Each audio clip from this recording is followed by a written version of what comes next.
Alhamdulillah, kita rafakkan puji dan syukur kepada Allah Ta'ala di atas segala rahmat dan kurniaannya. Pada pagi ini kita masih lagi dikurniakan kesihatan dan afiat oleh Allah Ta'ala untuk dapat kita berada dalam pengajian kuliah duha pada pagi ini. Dan insya-Allah kita akan menyambung semula untuk tadabbur kita menerusi surah An-Nisa. Sambungan pada ayat yang ke 29 dah kan? 30 baik. Dah 29 itu dah kan? 30 tak sempat tapi dah baca dah kan?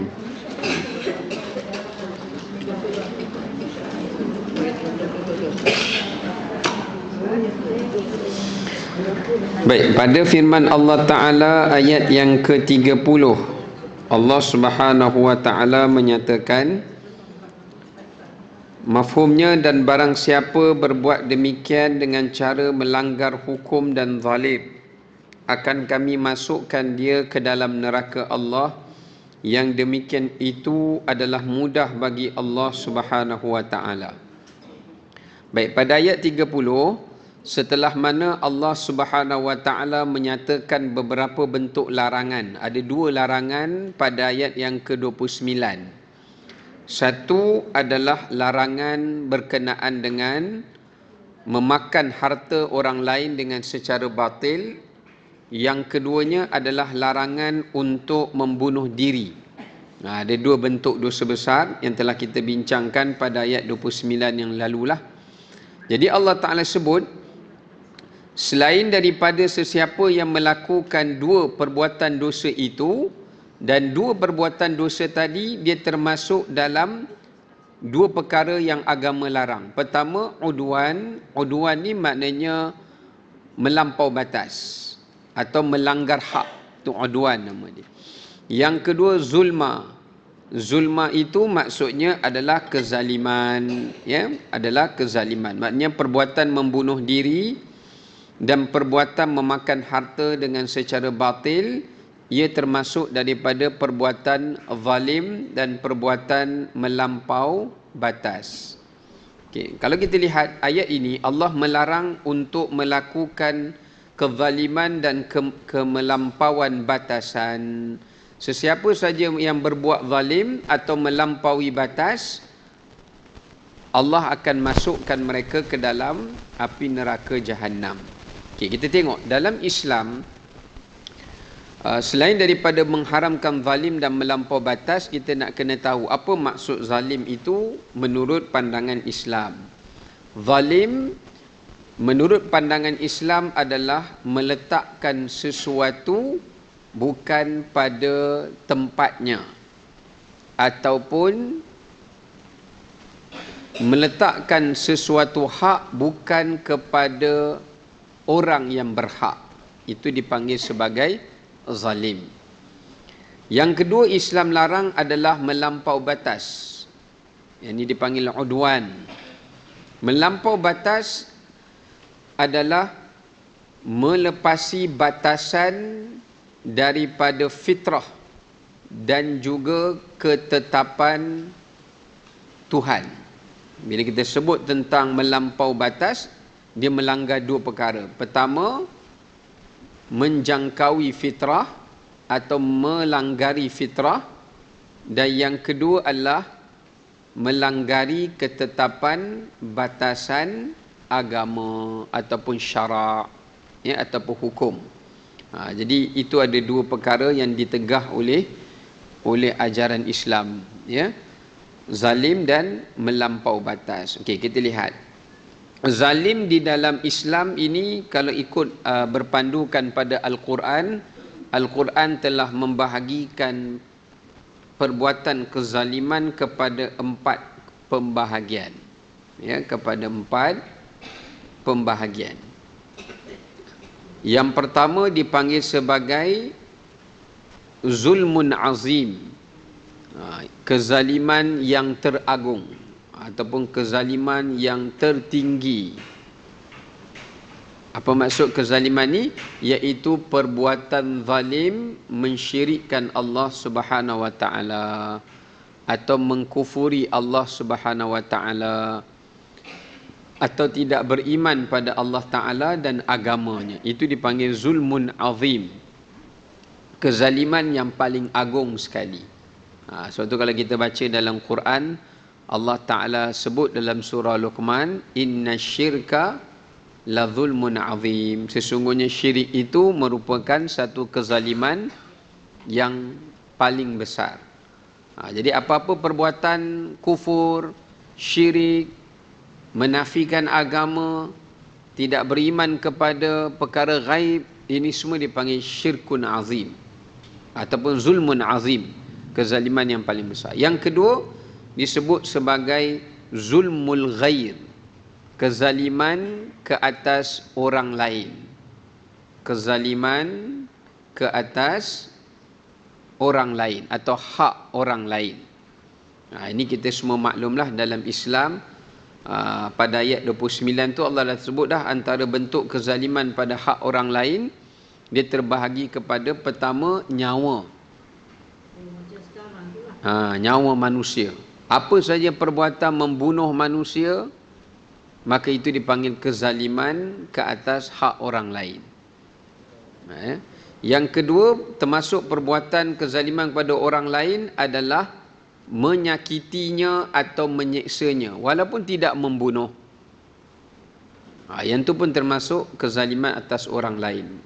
Maknanya apa bentuk penyeksaan, apa pun bentuk mencederakan, menyakiti pada badan dia, jasad dia, tubuh dia, ya, maka itu termasuk daripada perbuatan kezaliman ke atas orang lain. Kezaliman ke atas orang lain. Baik, yang ketiga termasuk kezaliman juga, iaitu seseorang yang mencerobohi maruahnya.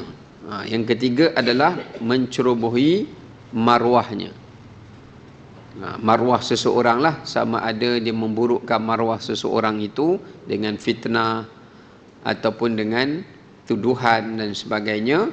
Yang seterusnya adalah hartanya, dengan mengambil hartanya atau miliknya itu dengan secara batil. Itu pun termasuk dalam bentuk kezaliman, ya. Okey, yang ketiga, kezaliman yang ketiga namanya zulmun nafs, kezaliman terhadap diri sendiri. Kezaliman terhadap diri sendiri. Ini ada Allah sebut pada ayat 29 yang kita baca sebelum ni, seperti perbuatan membunuh diri. Perbuatan membunuh diri itu kezaliman yang dilakukan pada diri sendiri. Pasal dia cederakan diri dia, dia bunuh diri dia, ya. Termasuk juga kezaliman terhadap diri sendiri, iaitu melakukan dosa dan maksiat. Sebab Allah pesan dalam Quran, firman Allah Subhanahu wa taala, fala tazlimu anfusakum, janganlah kamu menzalimi diri kamu dengan berbuat dosa dan maksiat, ya. Sebab bila seseorang tu buat maksiat, sebenarnya dia telah pun membiarkan dirinya untuk diseksa dan diazab oleh Allah Subhanahu wa taala. Jadi perbuatan tu dikira perbuatan menyeksa diri jugalah, walaupun dia tak kena azab ketika di dunia, tapi dia akan ditimpa azab di akhirat. Dan yang keempat, yang terakhir adalah zulmun kabir, iaitu kezaliman yang besar. Kezaliman yang besar ni adalah kezaliman yang Quran sendiri kategorikan dia sebagai termasuk kezaliman yang terpilih. Maknanya kezaliman yang lebih besar daripada kezaliman terhadap diri sendiri. Dia ada beberapa dosa-dosa yang Allah jadikan darjat kezaliman tu lebih tinggi daripada kezaliman yang biasa. Contoh, Allah sebut dalam Quran, dalam suratul Baqarah, kezaliman menghalangi orang untuk beribadah, bahkan merosakkan tempat-tempat ibadah. Ini kezaliman yang lebih besar daripada kezaliman yang lain. Contoh, kalau dia bunuh orang sedang salat, misalan contoh, ya, dia tak sama dengan membunuh orang di luar salat. Kezalimannya berbeza. Walaupun nyawa manusia itu sama, tapi bentuk kezalimannya tidak sama. Jadi setiap kezaliman ni Allah Ta'ala akan sediakan azabnya lebih keras ke atas kezaliman yang lain. Ya. Sebab Allah kata, siapakah yang lebih zalim daripada manusia yang menghalang orang untuk pergi ke rumah Allah. Sama ada dia tak benarkan orang salat, tak benarkan orang ibadat, nak imarahkan, bahkan dia hancurkan rumah Allah. Ini kezaliman yang melampau batas. Dia zalim plus melampau. Dia campur. Sebab tu dipanggil kezaliman yang kabir. Ya. Kemudian yang kedua, katmus syahadah, iaitu orang-orang yang menyembunyikan persaksian. Orang yang menyembunyikan persaksian. Maknanya orang yang menyembunyikan saksi. Dia tengok sesuatu benda, tapi bila orang minta dia memberikan persaksian, dia bohong. Atau dia tak tengok sesuatu benda, tapi dia memberikan persaksian yang dia tengok. Salah satulah. Tipulah. Tipu dalam memberi persaksian.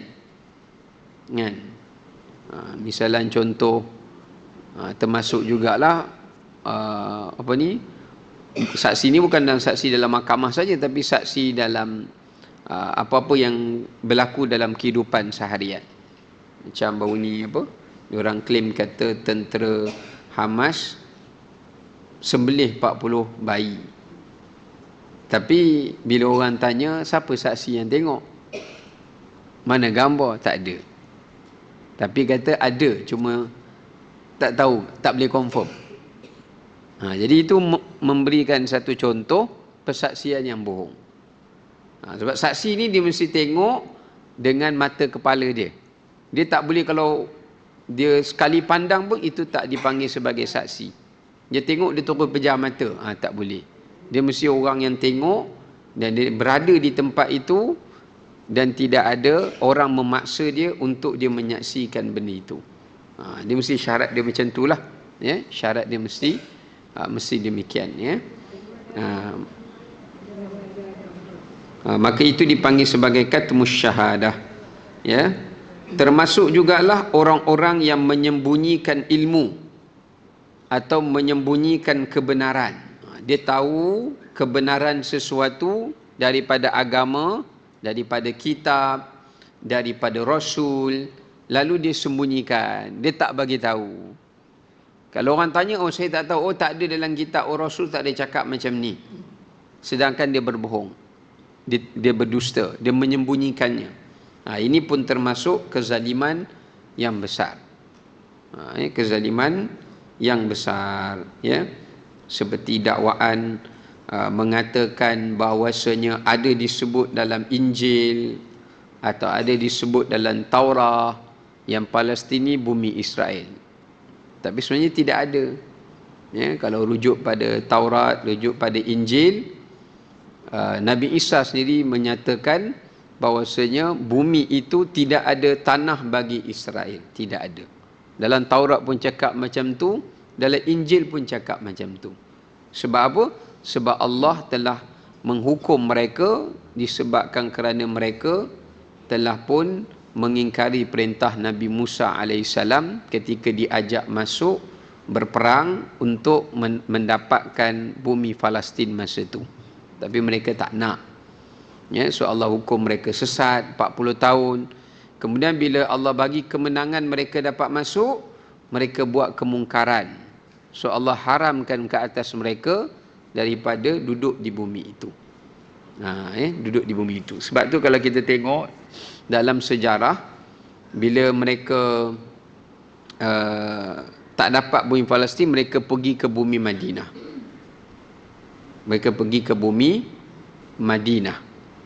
Sebab kepercayaan mereka Nabi terakhir itu saja yang boleh bagi kat mereka tanah.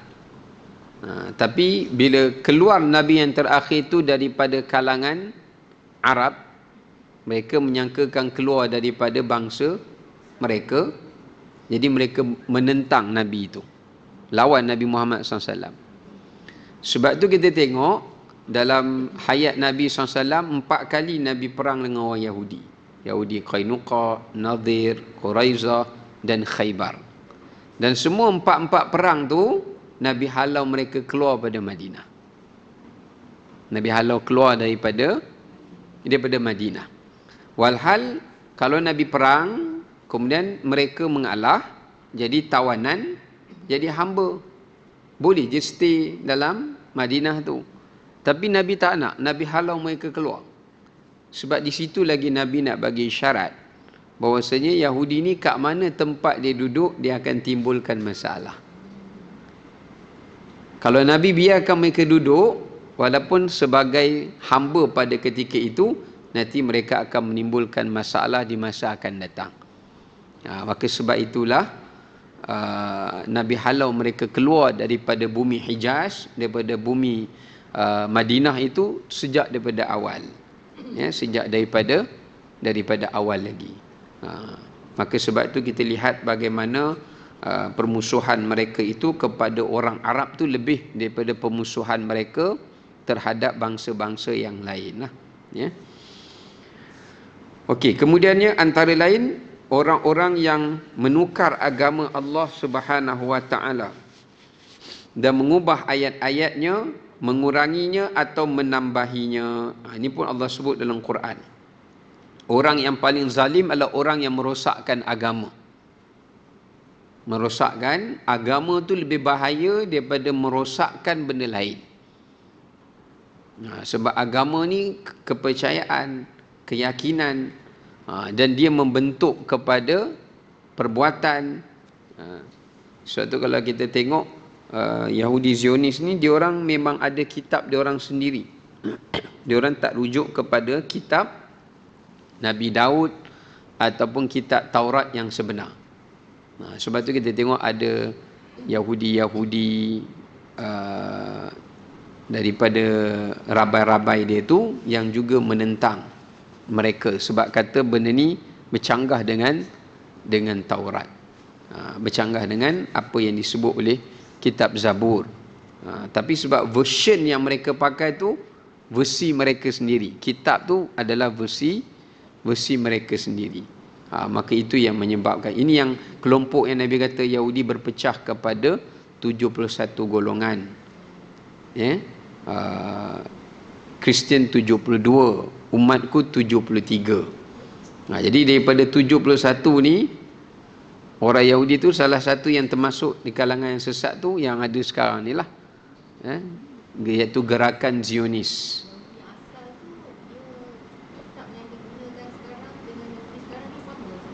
Sama. Sama. Tapi ada juga perubahan tu ada. Tapi yang ni perubahan dia terus lain. Versi yang memang versi yang baru. Versi yang berbeza daripada Taurat yang asal. Sebab tu orang-orang Yahudi dan orang-orang Kristian ni di akhir zaman yang betul-betul ikut agama mereka, yang ni tak akan diperangi oleh orang Islam. Yang Nabi sebut, yang bila dia sembunyi belakang pokok, dia sembunyi belakang batu, pokok dan batu pun akan bercakap. Maknanya nak bagi kita satu gambaran, bukan binatang, bukan benda makhluk yang hidup saja membenci mereka, yang tak hidup pun benci kepada orang Yahudi ni, sampai dia bagi tahu untuk sokong supaya mereka tu dibunuh. Cuma ada Yahudi dan Kristian yang tak dibunuh, yang Allah sebut dalam surah Maidah. Tujuan dia bila Nabi Isa AS turun, Nabi Isa akan betulkan agama mereka. Sebab Nabi Isa turun, Nabi Isa cakap bahasa Yahudi. Sebab baginda sendiri pun Bani Israel, baginda tak cakap Arab. Baginda tidak bercakap Arab. Tapi Allah bagi kemampuan pada Nabi Isa untuk bercakap Arab bila berjumpa dengan Mahdi. Tapi baginda sendiri akan berdakwah kepada Alkitab supaya ikut ajaran syariat Nabi Muhammad sallallahu alaihi wasallam.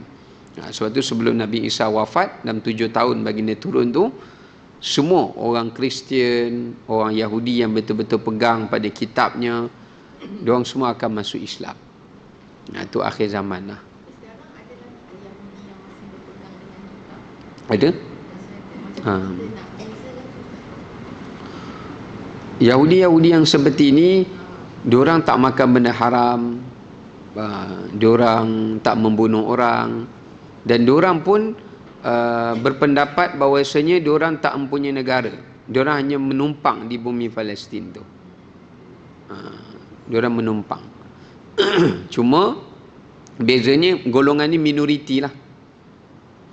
Golongan tu minoriti. Boleh bezakan. Kalau kita pergi dekat Palestin tu sendiri, kita boleh nampak perbezaan dia. Dia ada golongan, bukan golongan yang letak topi tu, golongan yang macam pakai dia pakai ada baju khas dia. Golongan-golongan tu dia ortodoks lah, dia panggil ortodoks. Kalau yang sekadar bubur yang tu bukan. Tu Yahudi yang menyeleweng lah. Tak.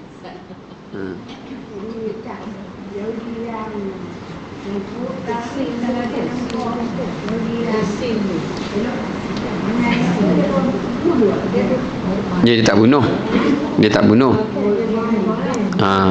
tak bunuh, tapi kalau lawan dia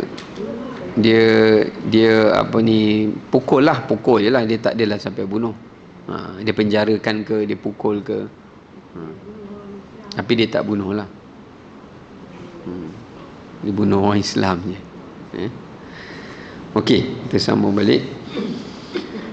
Kemudian yang seterusnya adalah orang yang menyesatkan orang lain dengan kesesatan, atau orang yang menjadi contoh di dalam kejahatan. Ini orang yang paling zalim. Sebab Allah kata, faman azlamu mimman iftara 'ala Allahi kadhiba liyudillan nasa bighairi ilm. Orang yang paling zalim itu antaranya orang yang menyesatkan orang lain dengan kesesatannya. Dia sesat ke orang pula. Sesat dan menyesatkan. Atau dia itu membawa contoh yang buruk, lalu dia diikuti dari sudut contoh kejahatannya yang buruk itu tadi. Maknanya dia ni ditaati, diikuti, diteladani melalui kejahatan dia yang buruk itu. Ini pun termasuk di antara mereka yang zalim yang kabir, zalim yang besar, yang disebutkan. Okey, yang seterusnya adalah yang terakhir, mereka yang membuat atau mereka sesuatu benda yang dijadikan sebagai sembahan atau sekutu bagi Allah. Ini disebut dalam hadis Nabi sallallahu alaihi wasallam. Baginda sebut orang yang paling zalim itu adalah orang yang membina patung atau tangkal atau yang seumpama dengannya, sehinggakan manusia menjadikan itu sebagai sekutu ataupun syirik kepada Allah Subhanahu Wa Taala. Ini juga termasuk daripada perbuatan zalim yang besar. Ini antara bentuk zalim yang dilarang oleh agama. Kemudian yang kedua, Islam melarang perbuatan melampau batas. Melampau batas ni bagaimana? Iaitu orang yang melakukan sesuatu perbuatan kezaliman secara berganda. Maknanya contoh, kalau dia bunuh orang, dia rosakkan jasad orang yang dia bunuh itu, bakar ke, itu dipanggil melampau batas. Lepas dia curi, contoh bunuh pula, curi, bunuh pula, itu melampau batas. Termasuk melampau batas membunuh atau memerangi benda yang tidak disuruh untuk diperangi. Sebab itu dalam Islam, Setiap kali nak pergi perang, Nabi SAW larang dan ingatkan para sahabat supaya jangan pergi berperang kerana dendam. Sebab dendam tu menyebabkan kita melampau batas. Tapi pergi perang tu kerana nakkan pahala. Kerana nak menegakkan agama Allah. Bukan kerana nak balas dendam. Itu selalu Nabi remind kepada para sahabat setiap kali mereka pergi perang. Dan Nabi ingatkan jangan bunuh orang tua, jangan bunuh orang perempuan, jangan bunuh kanak-kanak, jangan hancurkan rumah ibadat mereka, jangan rosakkan tanam-tanaman. Semua benda tu ada garis panduan dalam agama.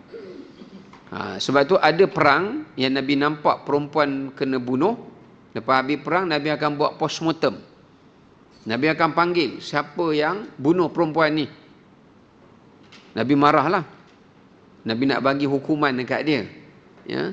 Tapi bila sahabat kata sebab kami melihat perempuan ini terlibat di dalam memberikan orang kata apa, jadi perisik. Perisik untuk memberikan berita atau rahsia tentang tentera Islam. Dia pun secara tak langsung terlibat dalam perang. Yang ni boleh bunuh. Contoh kalau orang awam, macam Israel kan, dia buka pada orang awam untuk ambil senjata lawan, boleh bunuh lah. So tak boleh pula dia claim nanti membunuh orang awam. Sebab orang awam tu sendiri bersenjata untuk membunuh. Jadi dia boleh juga dibunuh walaupun dia bukan daripada pihak askar. Dia boleh dibunuh sebab dia memiliki senjata untuk membunuh. Ya. Jadi itu perkara yang dipesankan di dalam agama supaya tidak melampau batas, ya, supaya tidak melampaui batas. Baik. Apa yang punca menyebabkan manusia itu melampau batas? Ini disebutkan di dalam para ulama mengatakan ada 4 perkara yang menyebabkan manusia bersifat zalim dan melampau batas. Dan perlu menjauhi 4 perkara ini supaya seseorang itu tidak tergolong di kalangan orang-orang yang zalim dan juga orang yang melampau batasan. Yang pertama, angkuh dan sombong. Orang ni dia boleh jadi zalim bila dia angkuh. Bila dia rasa dia tu lebih daripada orang lain. Dia ni lebih hebat daripada orang lain. Sebab itulah orang-orang Yahudi dia rasa dia yang paling mulia. Memang dulu dia pernah jadi umat yang terpilih, tapi dulu punya cerita lah. Lepas tu Allah jadikan mereka seburuk-buruk umat. Oleh kerana mereka memandang dari sudut kelebihan mereka itu, mereka ada satu kepercayaan sebelum mereka nak tembak, nak berperang dengan tentera-tentera Palestin atau nak bunuh, peluru-peluru tu mereka akan rendam dalam darah khinzir ataupun di dalam darah benda-benda yang bernajis. Sebab dalam kepercayaan mereka, siapa yang mati dibunuh terkena najis, dia tak boleh masuk syurga. Jadi dia nak orang-orang Palestin yang pergi perang ni tak boleh masuk syurga. So dia akan pastikan setiap peluru yang mereka bubuh dalam senjata mereka tu telah pun disalur dengan darah-darah najis lah. Supaya kalau mati bukan sebagai syahid lah. Mati masuk neraka. Ya. Dan kalau dalam bahasa kita baca dalam Quran, mereka juga percaya yang Allah sebut sendiri kepercayaan mereka tu tak betul. Iaitu mereka buat jahat macam mana pun, bunuh orang macam mana pun, bunuh Nabi ke apa, masuk neraka hanya 40 hari. 40 hari je. Kalau umat lain buat jahat, lebih lama lah.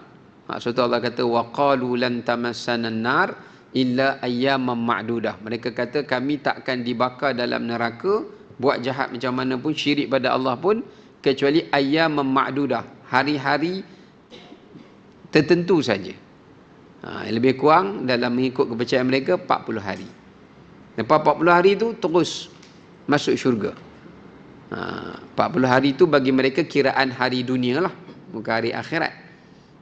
Kalau umat Nabi lain masuk tu mungkin beratus tahun, puluh tahun. Sebab mereka memandang kemuliaan pada diri mereka. Itulah, itu dakwaan dia saja. Allah kata itu tipu daya dia lah, sangkaan dia. Ya. Yang kedua adalah disebabkan kerana sifat, disebut sebagai sifat istighna. Istighna ni iaitu seseorang yang merasa kelebihan pada dirinya tanpa pergantungan kepada Tuhan. Tu dalam syarat dipanggil istighna.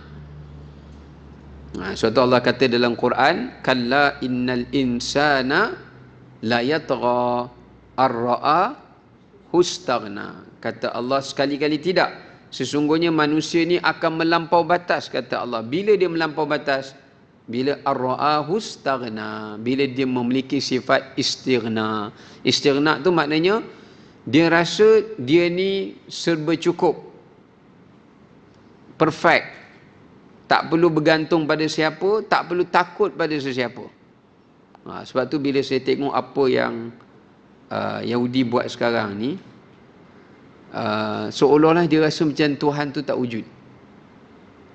Macam Tuhan tu tak akan tolong pun, macam Tuhan tu tak ada dalam dunia ni. Sebab tu dia orang nak buat apa, dia orang tak rasa dia orang akan dibalas. Buktinya kita tengok dia bunuh orang awam, satu. Nombor dua, tiap-tiap tahun kalau siapa perhati, bulan Ramadan mesti dia attack. Ramadan mesti dia attack. Walaupun dia tahu bulan Ramadan tu bulan kemuliaan orang Islam, tapi dia nak cabar Tuhan. Dia nak kata, kalau saya attack pun pada bulan ni, apa Tuhan boleh buat? Dia halang orang pergi semayang tarawih pun, apa Tuhan boleh buat? Sebab dia tak nampak, Allah hijabkan dia, yang dia tak nampak kemurkaan Allah Subhanahu Wa Taala tu.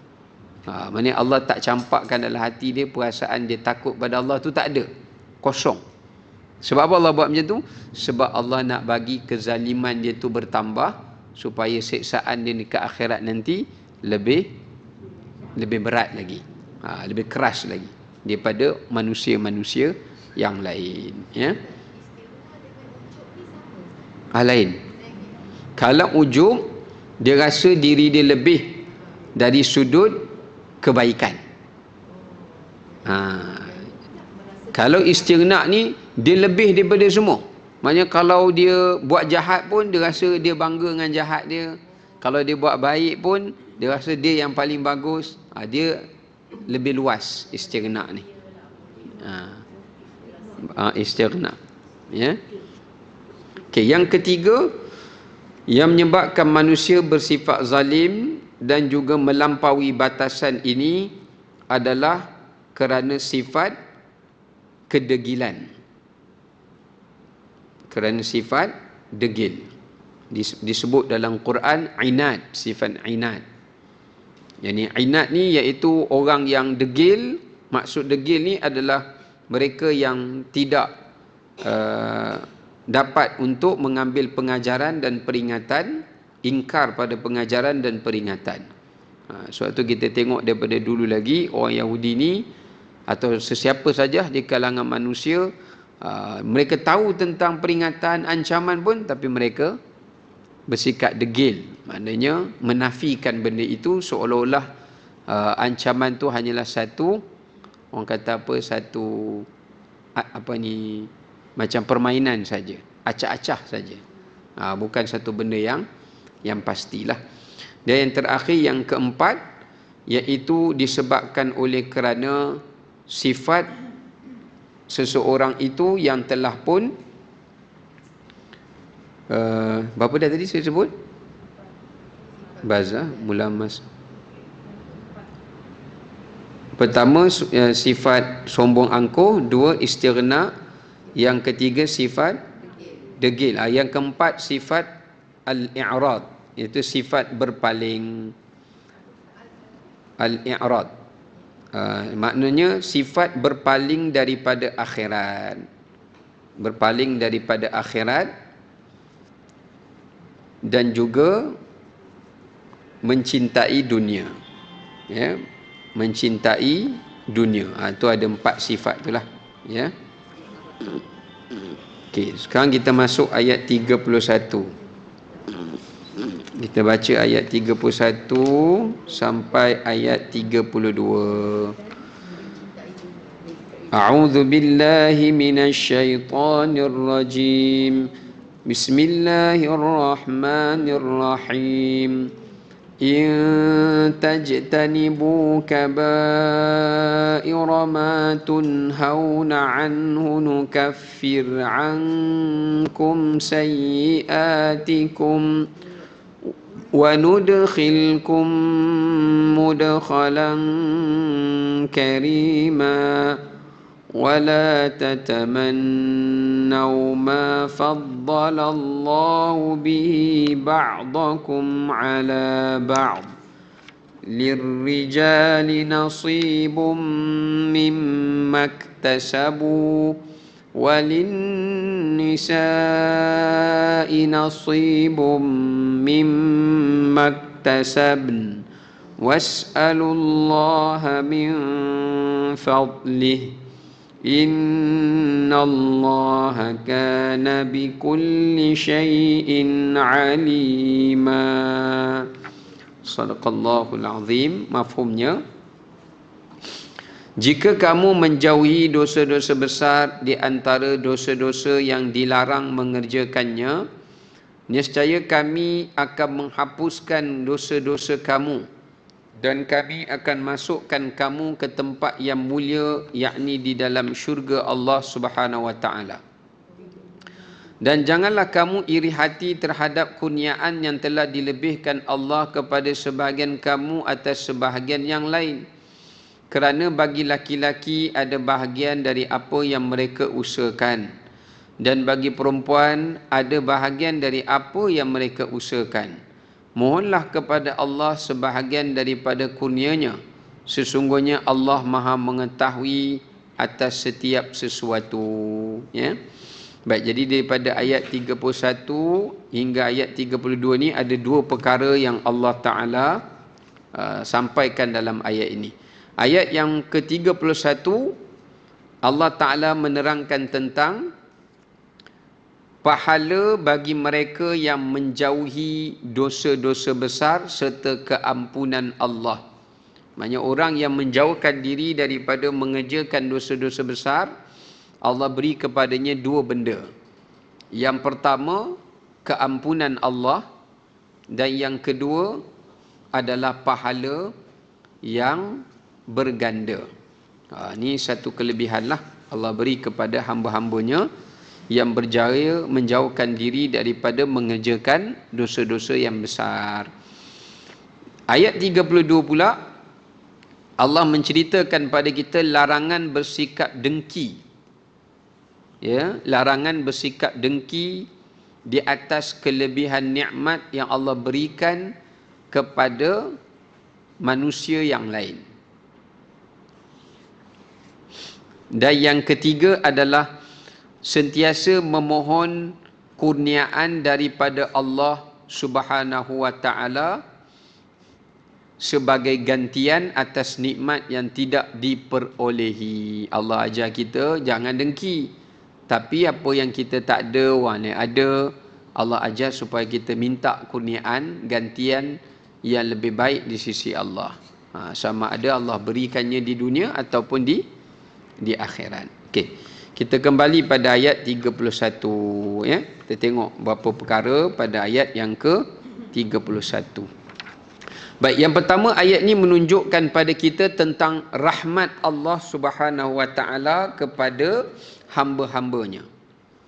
Apa bentuk rahmat Allah Taala kepada hambanya? Ada 2. Sebenarnya banyak ni kita nak cerita dalam maksud ayat ke-31 ni. Ada 2 bentuk kasih sayang dan rahmat Allah kepada hamba-hambanya. Yang pertama, Allah menjadikan berbuat baik itu menghapuskan dosa. Ini Allah sebut dalam Quran sendiri, innal hasanati yudhhibnas sayyiat. Sesungguhnya setiap kebaikan yang kita buat tu akan menghapuskan dosa. Kita semayang, ambil wudu, baca Quran, belajar, menuntut ilmu, pergi melangkah ke masjid, semua untuk Allah jadikan, dosa juga akan digugurkan. Yang kedua, menjauhkan diri daripada mendekati dosa, juga diampunkan dosa.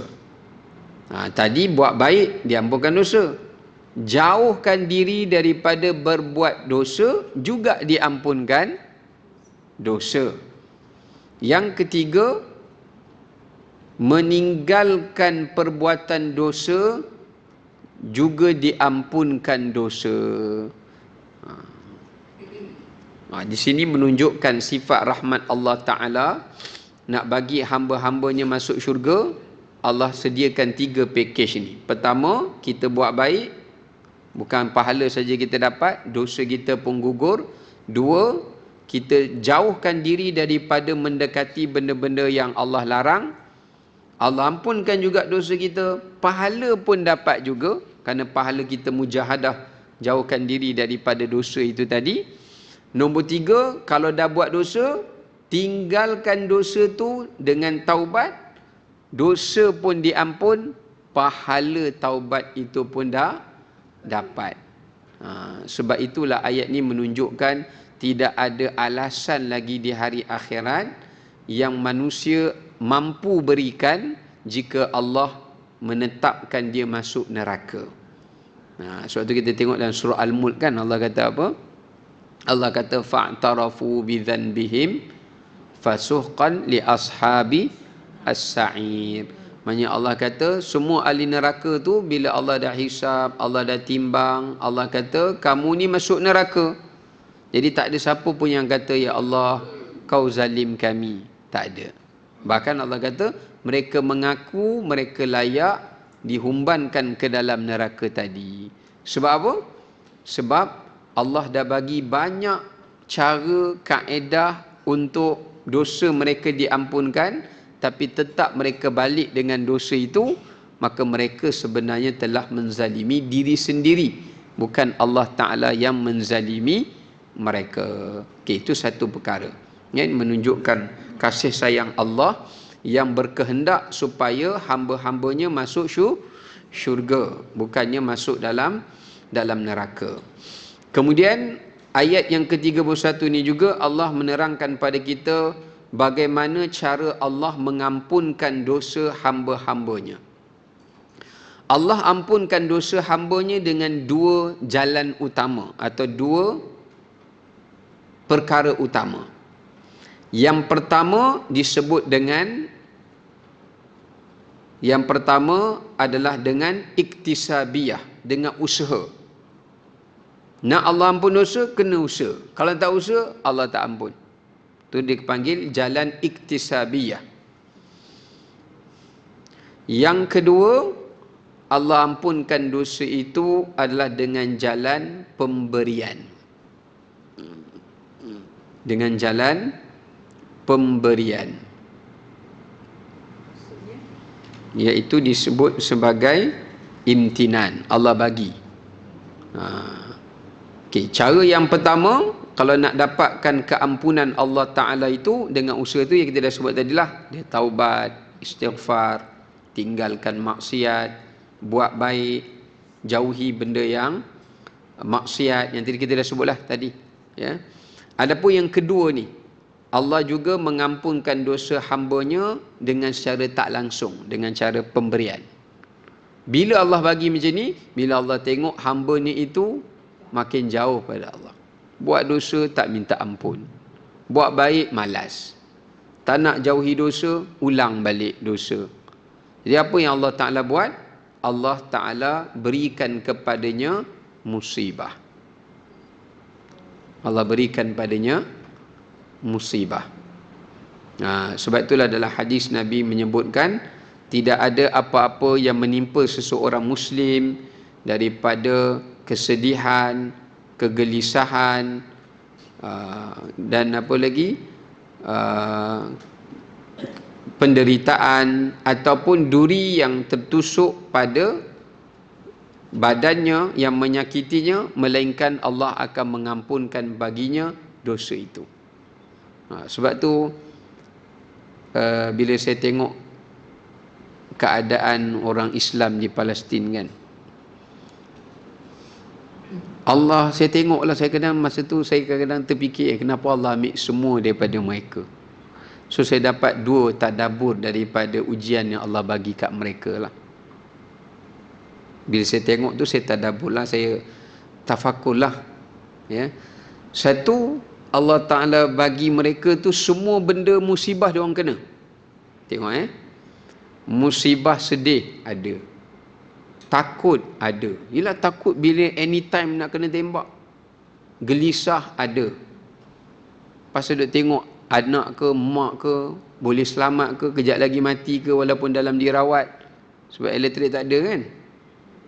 Gelisah, every time gelisah, every time takut, every time sedih. Tu dah satu dah Allah bagi.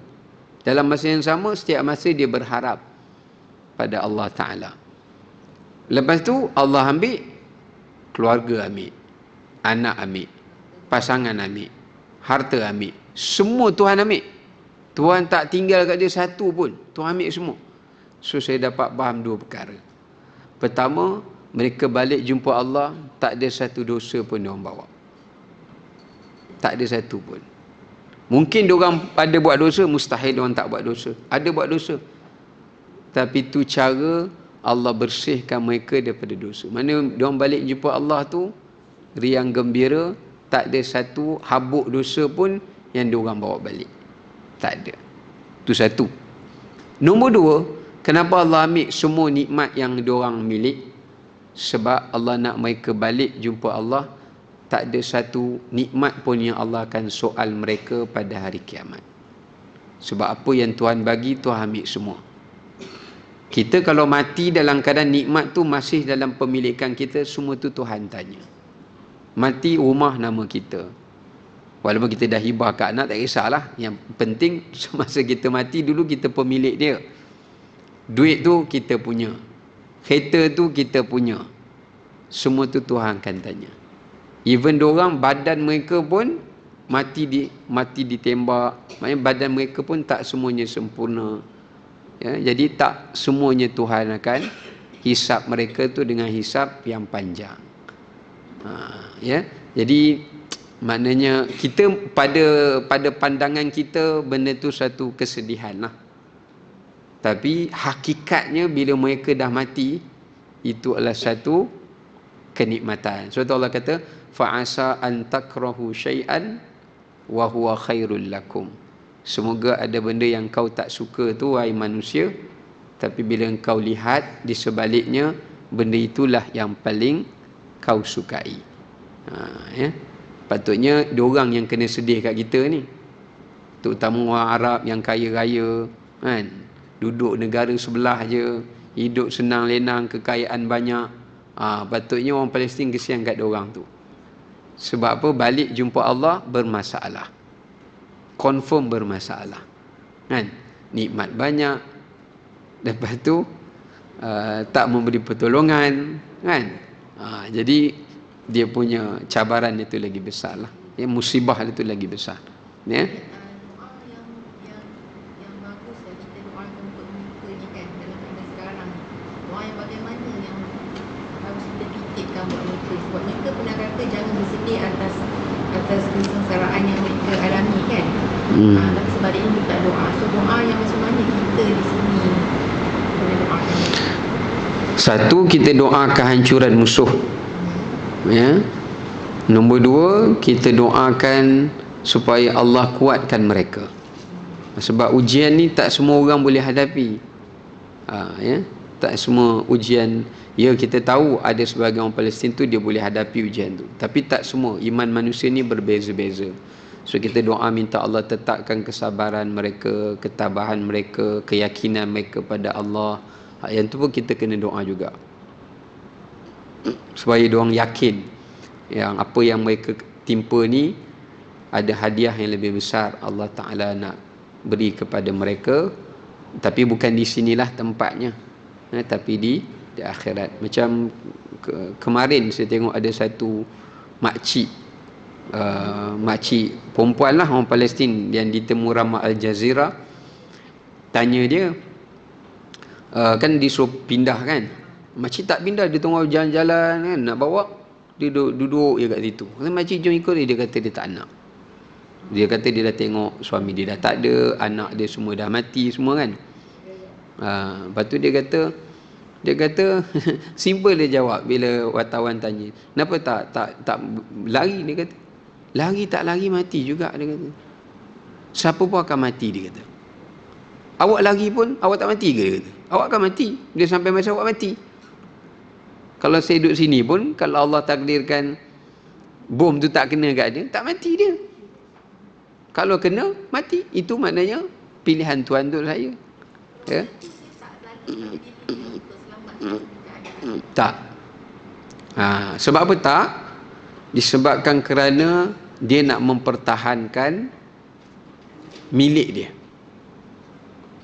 Dia tak dikira membunuh diri. Dia yang dikira bunuh diri ni, kalau dia boleh selamatkan diri, tapi dia tak nak selamatkan diri dia kerana tak ada benda yang perlu dia pertahankan. Yang tu baru bunuh diri. Walaupun dia tahu itu akan memudahkan dia. Ya. Contoh, katakanlah dia keluar pergi perang, di luar lah, di luar tempat dia, kemudian dia rasa macam tentera Islam ni akan kalah, dia kena balik untuk orang kata apa, larikan diri dari medan perang tu haram lah.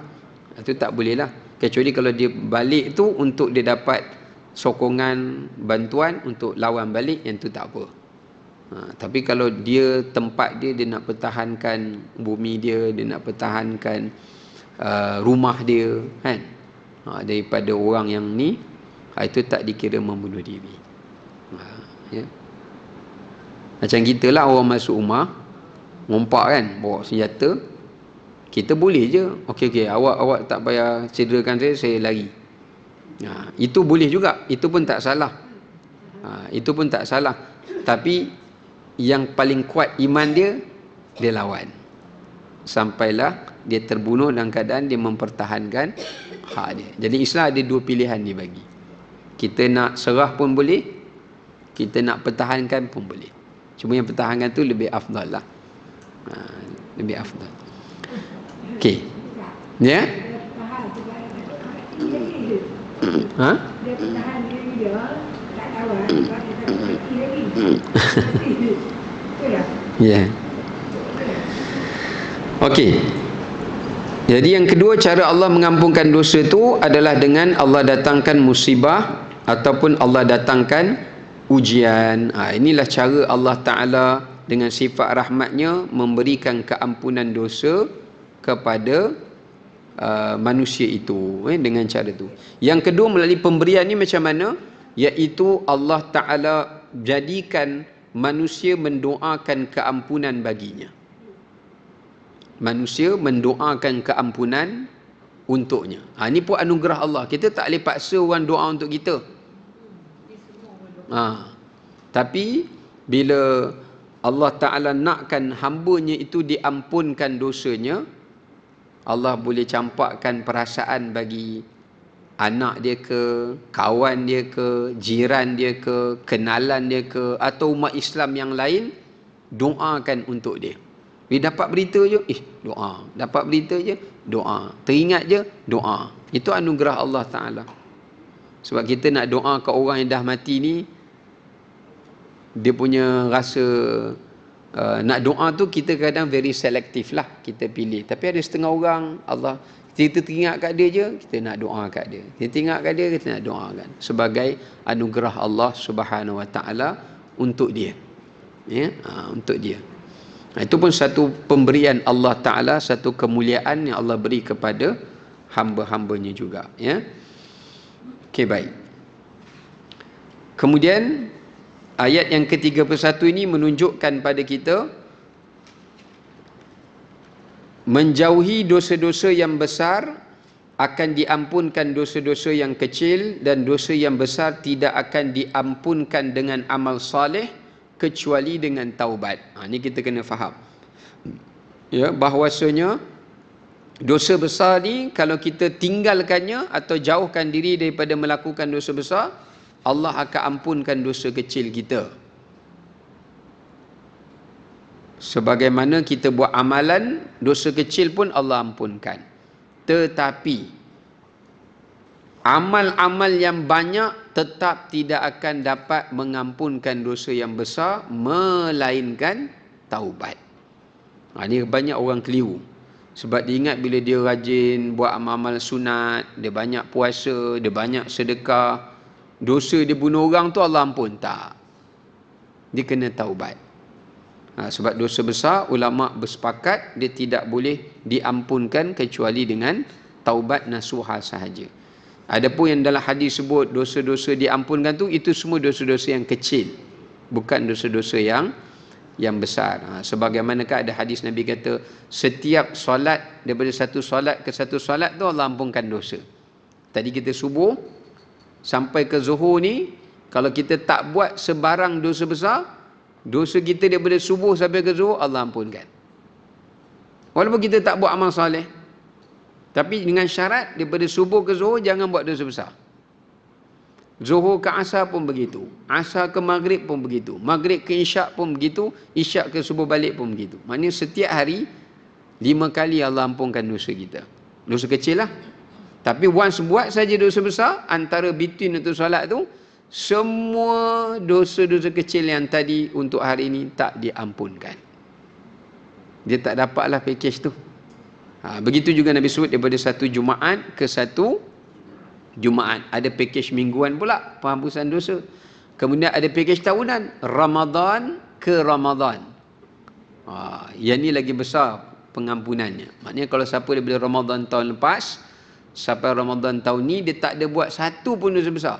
Kalau dia buat, dia kena taubat segeralah untuk dia layak dapat keampunan Allah secara tahunan. Ya, harian, mingguan, tahunan. Dia kena jauhi daripada perbuatan dosa-dosa yang besar. Ya, dosa besar tu panjanglah kalau kita nak bincangkan tu. Sebab ada 76 dosa-dosa besar yang telah digariskan oleh para ulama. Ya, okey, baik. Okey, last kita ambil pada ayat 32. Ayat 32 menceritakan pada kita larangan bersifat hasad terhadap nikmat yang Allah Ta'ala berikan kepada manusia yang lain. Sebab tu diajarkan di sana ada satu doa.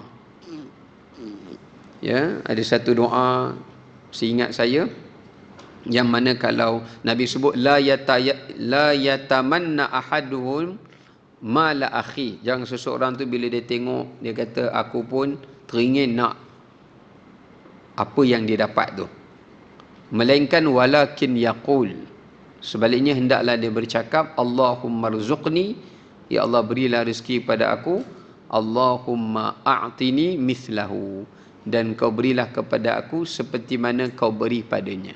Jangan hasad tapi minta. Allahumma rzuqni, kemudian Allahumma a'tini mithlahu, ya Allah rezekikanlah bagiku dan kurniakanlah kepada aku sepertinya. Minta pada Allah. Ya, tapi jangan bersifat hasad. Bersifat hasad.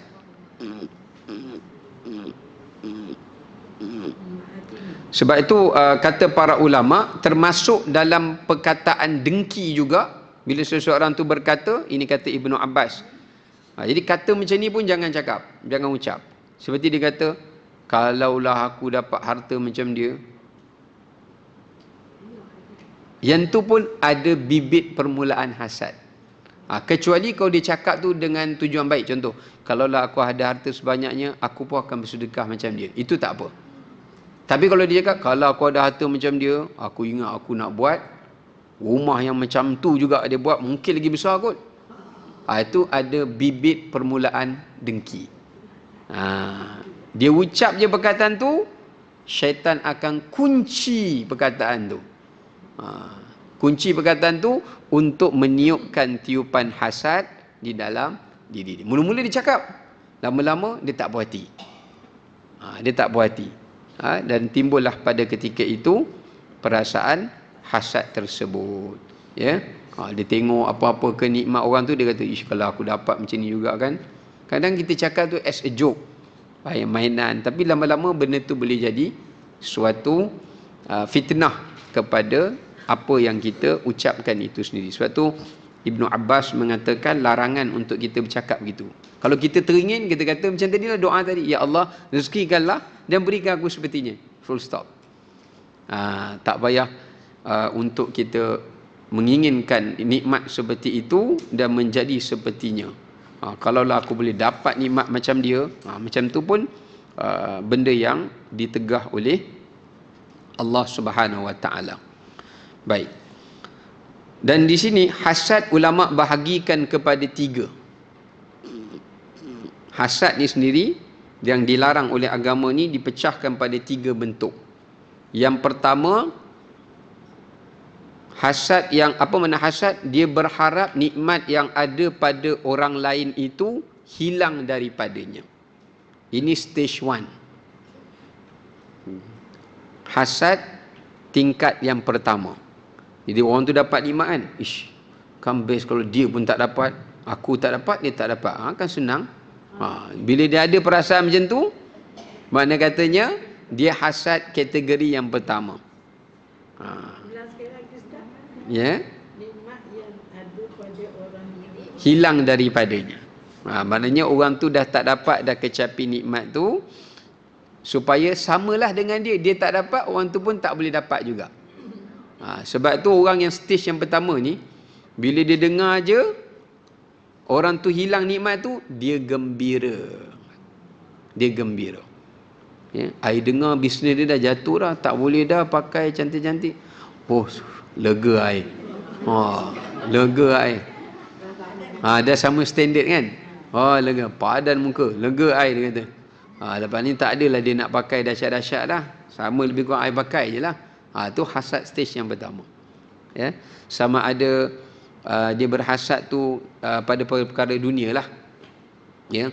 Yang kedua, dia berharap nikmat tu hilang daripada orang tu, boleh kat dia. Yang ni lagi dahsyat. Orang tu tak dapat, dia yang dapat. Dia je patut dapat. Sepatutnya saya yang dapat benda tu. Katakan orang tu hilang nikmat, dan dia berusaha untuk orang yang jenis kategori kedua ni, dia akan berusaha supaya orang yang dapat nikmat tu hilang dan berpindah dekat dia. Dia akan usaha juga. Tengok kawan ni dapat projek ni, lawan-lawan, cari apa semua, biar kawan tak dapat kat dia. Yang tu, ataupun kerja kan, kawan ni kerja bagus, tak boleh jadi ni. Buruk-buruk kan, kawan ni tak naik pangkat tu boleh kat dia. Yang ni hasad kategori kedua. Ini lebih bahaya. Lebih bahaya. Tapi dia ada stage 3 ni. Dia macam kanser tak 4 lah. Dia ada stage yang nombor 3. Tingkatan ketiga, iaitu dia berharap nikmat tu hilang daripada orang tu, berpindah kepadanya, dan orang yang dihasadkan tu mati. Yang tu lagi bahaya. Tu yang kita tengok ada orang yang merancang untuk bunuh tu orang tu, supaya orang tu tak payah ada dah, biar dia je dapat. Ini dipanggil haqad. Nama pun dah lain dah, sebab jahat sangat. Dia panggil haqad. Macam mana Bani Israel lah, dia nak tanah tu semua boleh kat dia, orang Palestin tu mati terus semua, supaya dia je dapat, tak dapat pada orang tu. Ya, ni bahaya. Ataupun orang yang sihir, kan kadang orang sihir orang kan, dia sihir dah, patutnya hasad je, dah berdosa dah, dia tak puas hati, dia kata selagi kawan ni hidup saya tak tenang, kalau boleh dia nak hilang daripada muka bumi ni. Hasad lah, dia sihir lah, santau ke apa, mati kawan tu, meninggal, dia lega. Ini dipanggil haqad. Ini adalah sejahat-jahat hasad. Ya, seburuk-buruk hasad. Ya. Inilah hasad yang paling dilaknat dan dibenci oleh Allah Subhanahu wa taala, ya. Yang dibenarkan dalam agama ghibtah nama dia. Agama mengharamkan hasad, tapi agama membenarkan ghibtah. Ghibtah ni macam hasad juga, tapi dia dalam perkara kebaikan. Contoh kita tengok orang tu pandai baca Quran, senang hafal Quran. Kita kata alangkah baiknya kalau saya ni Allah bagi kuat ingatan macam dia. Bos, syok nak hafal Quran, yang tu tak apa. Kalau Allah bagi saya ni belajar faham. Ni tulis tak faham juga. Tulis dah tapi tak faham juga. Contoh dia nak ghibtah tu. Kalau Allah bagi saya kemampuan boleh ini buat macam orang ni buat. Itu dibenarkan dalam agama. Itu Nabi benarkan. Ada hadis Nabi SAW menyatakan dalam hal yang seperti itu maka ia boleh untuk meminta kepada Allah. Dia nak elakkan daripada berpindah kepada hasad, baca doa tadilah. Daripada ghibtah tu dia bacakan doa tadi. Dan kelebihan orang yang ghibtah ni, walaupun dia tak dapat, tapi kalau dia teringin nak macam tu dan dia minta dengan doa, dia akan dapat pahala seperti orang itu buat, walaupun dia tidak mampu buat. Contoh dia teringin orang tu hafal senang, dia pun, ya Allah, kalau bolehlah saya nak jadi macam dia kan. Kita pun cubalah hafal, tak putus asa hafal. Maknanya pahala kita dapat tu sama seperti orang itu, walaupun kita tak mampu buat sepertinya. Kita tengok dia banyak bagi sumbangan, dia ikhlas tolong orang, kita bagi sikit je, contoh. Tapi apa yang kita bagi sikit tu Allah bagi pahala sama banyak dengan orang tu. Di sisi Allah lah, bukan di segi nilai tu. Di sisi Allah tu pahala dia sama banyak. Kerana ada sifat ghibtah.